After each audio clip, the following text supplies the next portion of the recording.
முருங்கைக்கீரை சாம்பாருக்கு ஒரு சட்டியில் கொஞ்சம் எண்ணெய் போட்டு கடுகு உளுந்து வெடிக்க வைங்க. 1/2 ஸ்பூன் ஜீரகத்தை போட்டு அதையும் நல்லா பொரிய வைக்கணும். அது கூட ஒரு கொத்து கருவேப்பிலை, 2-3 வரமிளகாய், 4-5 பூண்டு பருக்களை போட்டு நல்லா வதக்கி விடுங்க. அப்புறம் ஒரு கைப்பிடி அளவுள்ள சின்ன வெங்காயத்தை நீல வாக்கத்தில் கட் பண்ணி அதையும் சேர்த்துக்கோங்க.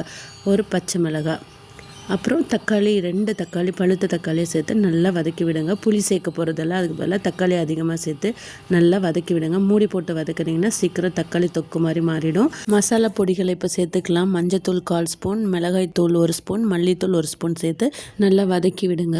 கழுவி எடுத்து வச்ச முருங்கைக்கீரை ஒரு கைப்பிடி போட்டு அதையும் நல்லா வதக்குங்க. 1 நிமிஷம் வதக்குனா போதும். முருங்கைக்கீரையை ரொம்ப நேரம் வதக்கக்கூடாது. இது கூட வேக வச்ச பருப்பு சேர்த்துக்கலாம். பருப்பு சேர்த்தணும். தேவையான அளவு தண்ணி ஊற்றி நல்லா கொதிக்க வைங்க. 2 நிமிஷம் நல்லா கொதிச்சதுக்கப்புறம் பொடியாக கட் பண்ணி வச்ச மல்லி இலைகளை தூவி அவ்வளோதான், சாம்பார் ரெடி. இறக்கி வச்சுருங்க.